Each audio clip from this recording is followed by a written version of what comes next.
A woman marries into wealth, power, and a life most people could only dream of. 24 hours later, she vanishes. No body, no trace. Just a chilling, cut-off Instagram live. Her crime? Discovering the truth. A man feared by the underworld. 4 wives before her. Gone, erased from existence. No one dared to ask why. No one survived to tell. She thought she had married a king. But what kind of man waits until after the wedding to touch his wife? What secret was he hiding so desperately that he would rather kill than be exposed? And when she finally saw it, she made the mistake no one else lived to make. And the last words the world heard. Feed her to the dogs, like always. Welcome to True Crime.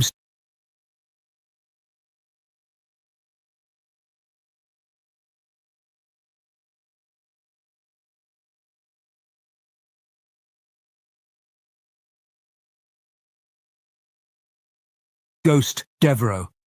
A name that carries weight in the underworld. A name spoken in whispers, never too loudly, never with too much curiosity. Those who know of him fear him. Those who don't never get the chance to. He was born into power, the only son of an elusive crime boss who controlled an empire few could touch. His father was feared, but Elias became something more.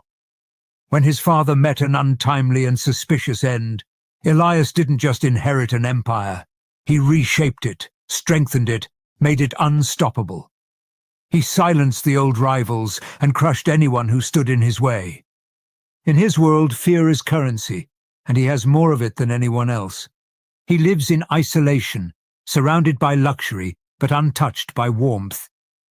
His estate, an impenetrable fortress, sits behind high walls, guarded by men who know better than to ask questions.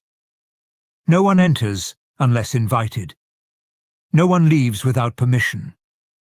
Those who step inside are met with excess: gold chandeliers, velvet drapes, private chefs, the kind of wealth that blinds. But beneath it all, something lingers.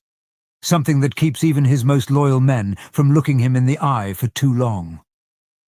Elias has been married 4 times, 4 wives, 4 disappearances. No one has lasted beyond a year. Their whereabouts, a mystery. Their stories, erased. But no one asks. No one dares.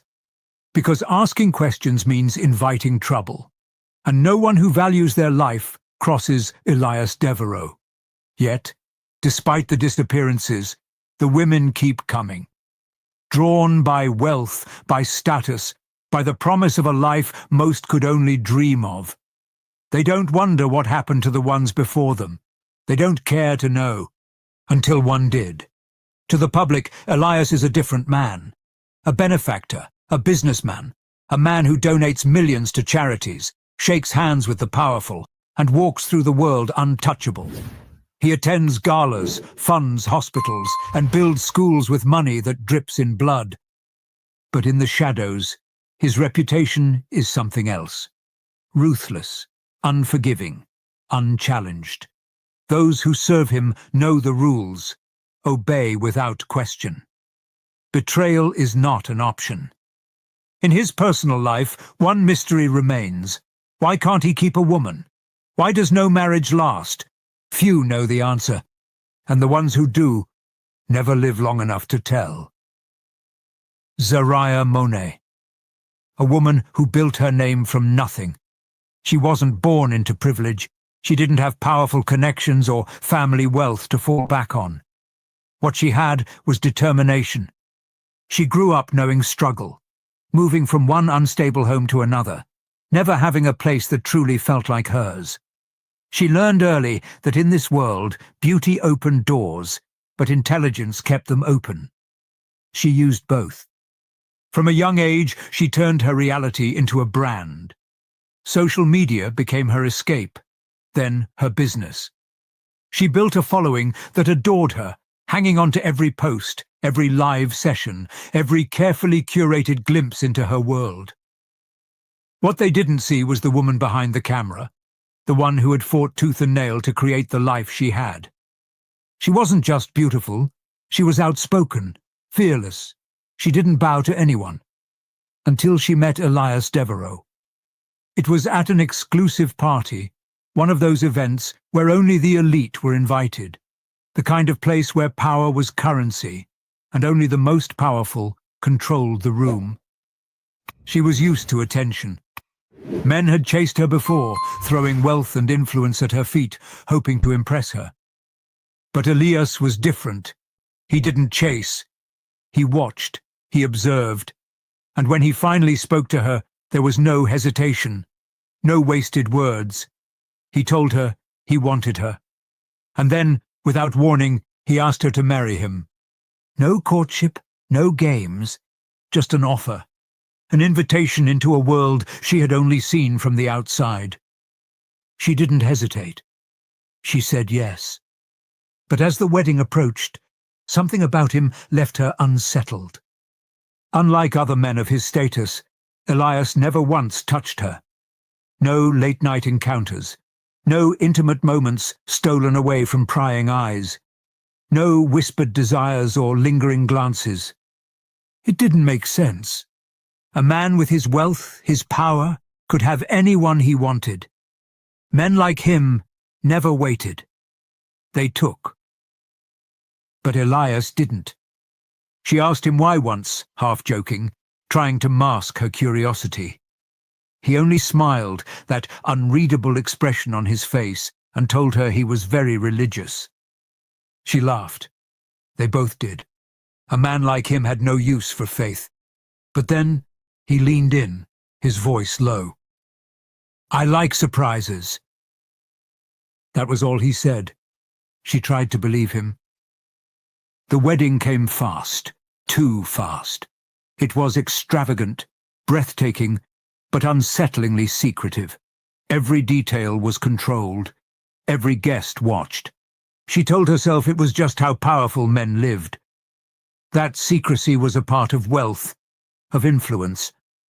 She ignored the feeling in her gut, because at that moment, standing at the altar beside Elias Devereaux, she believed she had everything she had ever wanted. What she didn't know was that she had just walked into a trap. It was their first night as husband and wife, the night Zariah had long anticipated, the night she would finally lie under the duvet in the arms of the man she had married, the man who had given her a life of unimaginable wealth, status, and security. The bedroom was breathtaking, soft golden lights, silk sheets, the scent of luxury lingering in the air. It was the kind of setting she had always dreamed of, the kind she had seen in movies. She was ready to give herself to the man who had promised her the world. But was he? Elias stood by the window, staring into the darkness beyond the estate walls. His posture was rigid, unreadable. He hadn't touched her yet. He hadn't even looked at her. The tension in the air felt wrong. She tried to break the silence, reaching for his hand, hoping for the warmth, the passion, the connection every newlywed woman expects. But when he finally turned to her, there was no excitement in his eyes, no hunger, no love, just something cold, calculated. She hesitated, searching his face for any sign of nervousness, but he was still, too still. Then, as if forcing himself to move, he stepped closer, unbuttoning his shirt with slow, deliberate movements. And that was when everything changed. Her anticipation melted into confusion. Confusion turned to realization. And realization turned to shock. She saw the reason he had waited, the reason he had covered himself in wealth and secrecy, the reason no woman had stayed, the reason they had all vanished. The size of his manhood was so tiny, she almost thought she was imagining it. Her breath caught in her throat, her mind racing to make sense of what she was seeing. This was it, the secret, the one thing his money couldn't change. She took a step back, then another. Her heart pounded. She couldn't hide the expression on her face. He saw it. He knew. For the first time that night, his expression shifted. Not with anger, not with embarrassment, but with something far worse. Indifference. She swallowed hard, forcing herself to speak. "I can't do this. I want a divorce." Silence. His face remained blank, but something in the air shifted. The room felt smaller. The walls seemed to close in. Then, slowly, his lips curled into a smile. A cold, knowing smile. "No amount of money will make me stay," she said, her voice unsteady. "And I will make sure no other woman falls for this. I will expose you for what you really are." He didn't flinch, didn't react. He just watched her, as if she were nothing more than a predictable script playing out in front of him. Then, in the calmest voice she had ever heard, he spoke. "That was the same mistake the others made." Her stomach dropped. She wasn't the first. She wouldn't be the last. He reached for his phone, pressed a button, and within seconds, a knock came at the door. His most trusted man entered. Elias never took his eyes off her as he gave the order. "Feed her to the dogs, like always." Zariah's hands trembled. Her breath was ragged. Fear gripped her chest like a vice, but she refused to beg. She had already made her mistake, threatening Elias, thinking she could challenge a man like him and walk away. Nobody had ever done that and lived. She had one chance, one move left. Her fingers brushed over her phone on the bedside table. Her vision blurred, her heart pounding so loudly she could barely hear anything else. She swallowed back the panic and, without thinking, she hit the Instagram Live button. The screen flickered. The red Live icon appeared. It was instinct, a desperate attempt. She didn't even know if anyone would see it. Only a handful of followers joined, a few casual viewers scrolling through their feeds. They saw nothing at first, just darkness, muffled voices, the sound of her ragged breathing. Then came the words. "No, no, please, Elias. Don't do this. Don't kill me. I promise to keep my mouth shut. No one will know the size or ridicule you." A few comments popped up. Confused, curious. One of them belonged to a woman named Janelle Gibson, a casual follower. She had seen Zariah's posts before, admired her lifestyle, but didn't know her personally. She almost scrolled past. Almost, but something about the tone in Zariah's voice made her pause. She turned up her volume, listened. A deep voice, calm, unshaken. Elias. That was the same mistake the others made. Janelle frowned. Her stomach twisted. She hit the screen record button on reflex. The voices were unclear, the video dark, but something was wrong. She could feel it. The numbers watching barely changed. Most had moved on, assuming it was nothing. Just another influencer ranting about something personal. But Janelle didn't move. She stayed, listened. Then came the final words. "Feed her to the dogs, like always." Her blood ran cold. The phone screen shook violently. A crash. The live suddenly went dark. The comments stopped. The stream ended. Janelle sat frozen, staring at her phone. The weight of what she had just heard pressed down on her. She had no context, no location, no proof beyond a grainy, shaky recording.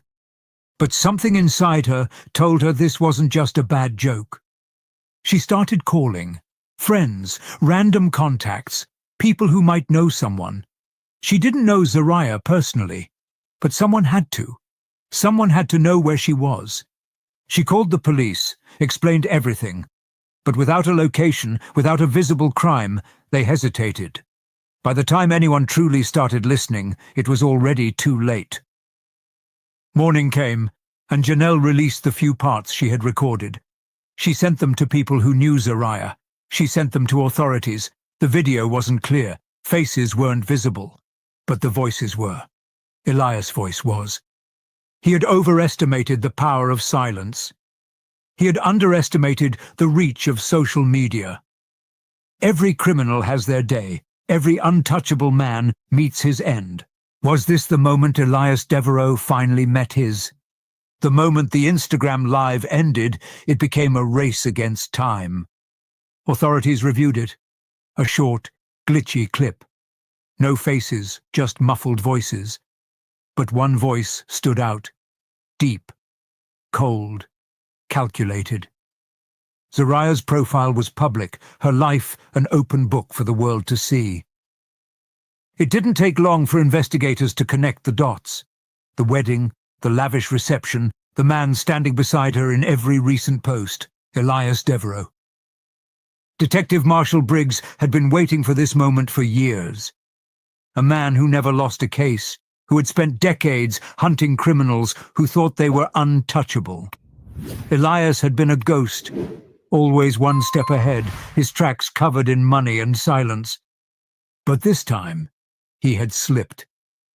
Briggs and his team combed through Zariah's last movements, her posts, her messages, the cryptic live video that left just enough breadcrumbs. The voice was unmistakable. Elias. His words sealed his fate. Feed her to the dogs, like always. That was all they needed. Elias's estate was unlike anything the police had seen before. A fortress of wealth, surrounded by high walls and men who carried more than just loyalty. Guards were stationed at every entrance, armed, ready to protect the man they served. Briggs knew walking in wouldn't be an option. They had to hit fast. Hard. The warrant was secured. The tactical unit was prepped. Every officer knew what they were walking into. They moved in before dawn, the estate still wrapped in silence. Armed officers swarmed the perimeter, weapons raised, knowing this was no ordinary raid. SWAT teams, investigators, and undercover agents stormed the mansion. They expected resistance, but Elias was gone. He had left town that morning, vanishing just hours after feeding his wife to the pitbulls, wiping away what little evidence remained. He knew what was coming. He thought disappearing would buy him time. But time had already run out. By the time he received word of the raid, it was too late.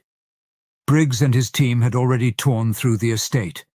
They had already found the evidence that would bring him down. They started in the main house. Opulent, grand, but nothing out of place. Elias was too smart to leave his secrets where they could be found. It wasn't until they reached the underground levels that they found what they were looking for. A hidden study, sealed behind reinforced doors. Inside, the truth was laid bare. Photographs, journals, surveillance footage. Every wife, every disappearance, carefully documented. Dates, details, notes in Elias's own handwriting. One file for each woman, next to each name, one word. Disposed. They kept searching, following the trail deeper into his private chambers. That's when they found the second folder. This one wasn't about the women. This one was about his father. For years, the whispers had surrounded Elias's rise to power. His father's sudden death. The heart attack that had seemed too convenient. Now they had the proof. Briggs flipped through the old medical reports, the hidden documents buried beneath layers of deception. And then, in Elias's own words, scrawled in the margins of a journal. He thought he was untouchable. So did they. Elias had murdered his own father, not in a moment of rage, not with a gun or a knife. Slowly, methodically. Poison administered in small doses over months. By the time his father collapsed, it was too late. The cause of death had never been questioned. A natural end to an empire. Except it wasn't. Elias had taken it all. And now, for the first time, he was the one being hunted. Then they found the final piece. The underground chamber, hidden behind soundproof walls, a place that had never been meant to be discovered. It was worse than they had imagined. Blood-stained floors, shackles embedded in the walls, the remains of past victims, unidentified, untraceable, discarded like nothing more than waste. And in the farthest corner, the pitbull den. The cages were thick, reinforced. The stench of death still hung in the air. The dogs, massive, trained for only one thing, were taken into custody. A special team arrived with reinforced cages to transport them. This was where it happened. This was where Zariah had met her fate. The officers looked at each other, the weight of the horror settling over them. No one spoke, because in that moment they all knew. This was the day Elias Devereaux finally lost. For years, Elias Devereaux had played with the law, bending it, twisting it, using his wealth to make it work in his favor. Every time the authorities got close, he slipped through their fingers. Every time questions arose, he silenced them with power, intimidation, and blood money. But this time, there was no escaping. His empire had crumbled before his eyes. His mansion ransacked, his secrets laid bare, his past crimes no longer buried. The weight of his sins had finally caught up to him. Still, Elias was not the kind of man to surrender. A storm rumbled over the horizon as the whirring of rotor blades cut through the thick night air. A sleek, black helicopter descended onto the helipad atop his estate. He had returned. Detective Marshal Briggs stood waiting. His badge gleamed under the floodlights, his gun steady at his side. He had spent years chasing ghosts, but this one had finally come home. As the helicopter's doors swung open, Elias stepped out, dressed in all black, his expression unreadable. His eyes swept over the property, the armed officers, the flashing lights, the walls closing in. The life he had built was over. Briggs took a step forward, voice steady, unwavering. "Elias Devereaux, you have the right to remain silent. Anything you say can and will be used against you in a court of law. You have the right to an attorney." Elias barely listened. He had never been a man to accept defeat, and he wasn't about to start now. With one swift motion, he reached inside his jacket. The first gunshot rang out, then another. The standoff erupted. Gunfire lit up the estate. Bullets cracked against concrete as officers dove for cover. Elias moved like a man who had spent his entire life preparing for this moment. He ducked behind the helicopter, firing, trying to clear a path. But Briggs and his team were ready. They had studied him, knew how he moved, knew that a man like Elias would never allow himself to be taken alive. Shots rang through the night. Then silence. When the dust settled, Elias lay motionless. A single bullet wound to the chest. He had fought until the end, but the end had come for him nonetheless. As the chaos unfolded, one man tried to slip away. Elias's trusted PA had been the one carrying out his master's darkest orders. The one who had done the dirty work, made the calls, ensured that Elias's wives were never seen again. He knew that with Elias gone, there was no protection left for him. He had to run. He darted through the estate, slipping into the shadows, trying to find an exit that wasn't surrounded by armed officers. He made it to the lower levels, past the underground chambers, past the pitbull cages. But he made one fatal mistake. One of the police vans had already loaded the pitbulls for removal. The officers had taken precautions, ensuring the animals were caged, secured. But a mistake was made. One of the cage locks had not been properly secured. The van door rattled. A low growl. A shift in the darkness. Before the PA could react, the pitbull lunged. A scream tore through the air, guttural, panicked. He stumbled, tried to fight, but the dog was relentless. The same monster he had once commanded, the same creature he had used to dispose of so many victims, had turned on him. By the time officers reached him, the damage had been done. The pit bull was put down on the spot. The PA never had the chance to run again. The world learned the truth that night. The news spread like wildfire. The infamous Elias Devereaux was dead. His right-hand man had met an end more gruesome than the crimes he had helped commit. The estate that had once been a fortress of secrecy now stood exposed, its horrors laid bare for the world to see. But for the women who had suffered, for the ones who had vanished, for Zariah, there was no victory to celebrate. There was no trial, no confession, no moment in court where Elias would be forced to face the families of the women he had taken. Justice had been swift, but it had not been the kind they deserved. Their voices would never be heard. Their stories would never be told. Elias had ensured that. And in the end, the only thing left of his legacy was the silence he had tried so hard to keep. Did Elias truly act alone? His empire was vast, his connections deep. Men like him don't rise to power without allies, without others willing to turn a blind eye. If Elias was gone, did that mean his entire network was dismantled? Or was someone else waiting to take his place? What happened to his previous wives? Files were found, names were documented, but bodies were never recovered. And is his empire truly gone, or just lying in wait? Some believed justice had been served. Others believed the real horror had just begun. Because the truth about men like Elias Devereaux is simple. They don't disappear. They evolve. And sometimes monsters wear suits. And sometimes their secrets are far deadlier than we could ever imagine. If you found this case disturbing, stay tuned. We uncover more stories that demand justice. What do you think really happens when you don't do a background check before marriage? Do you believe Elias acted alone? Or was he just one piece of a larger, more terrifying machine?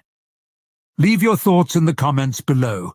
And before you go, remember Zariah's final words, the last thing she ever posted. Sometimes you think you know someone, until you don't.